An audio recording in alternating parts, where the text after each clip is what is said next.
What's up, everybody? It's once again my favorite day of the week. That's right, it's range day. Today we're going to break out the muzzleloader again. I don't know if y'all remember, this is a CVA Wolf 50 cal muzzleloader, black powder. I did like a video on it a while back. Y'all seem to like it. So today what we're going to do, I'm going to be recreating the original 4570. So those of you who don't know, the original 4570, what it comes from is the 45 caliber bullet, which I have here. Now these are saboed, so that way I can shoot it out of the 50. And then I got 70 grains of black powder. We're gonna load it up. We're gonna shoot that steel over there. I've already shot it with a modern 4570. The Marlin, my dad has it.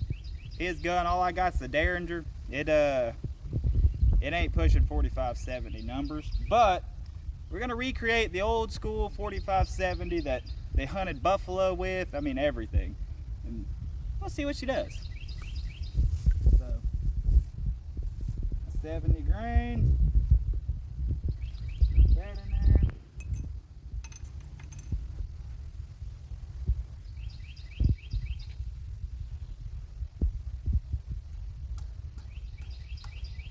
This thing is a pain to load.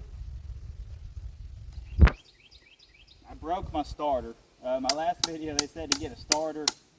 Well, it broke. I definitely see why they switched over to smokeless cartridges instead of this bullshit.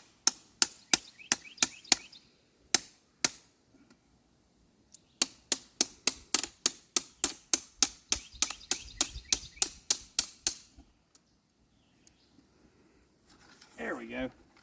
I tell you what, I'm glad I ain't getting shot at. I hate muzzleloaders because you have to violate the most important rule of gun safety. Don't point it at yourself. Alright, now we're loaded up.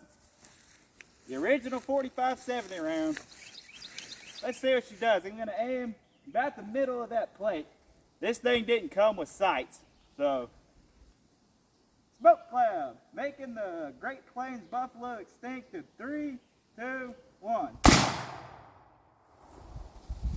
I hit it. Let's go look at what it did. Alright, so looks like I hit it right here. Oh, I hit it right where it was leaned up against the bullet catcher.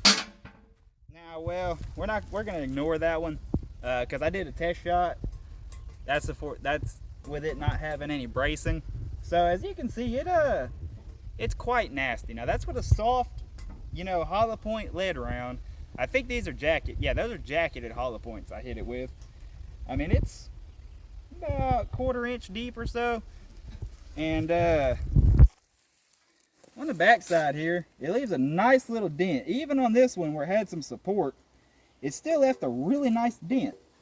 Granted, it ain't nowhere near what that one is. To give you an example, this was a 454 Casull, did that.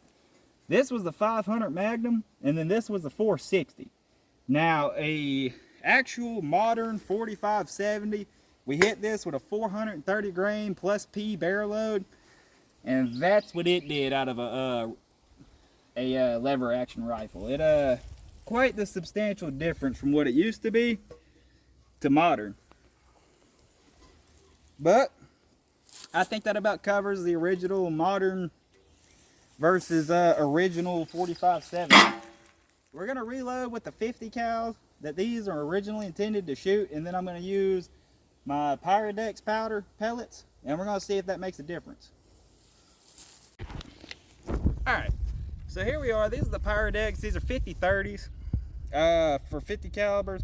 I did the math.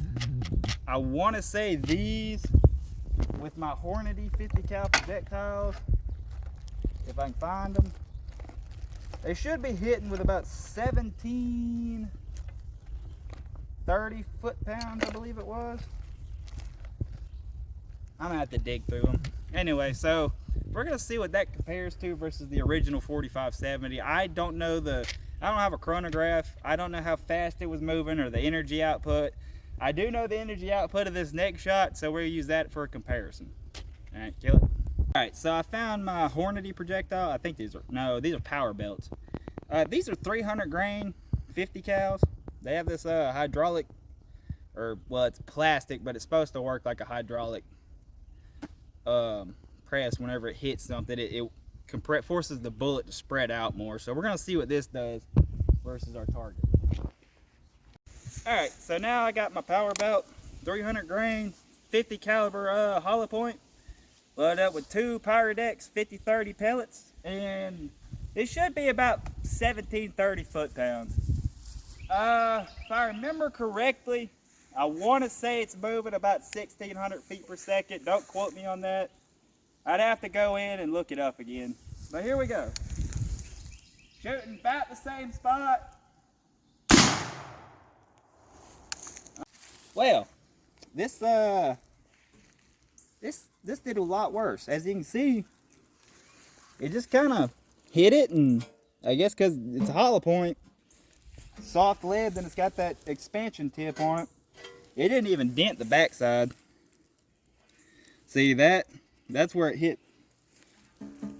the backing on the steel there, so it didn't let it deform. But this is one where it didn't hit nothing. So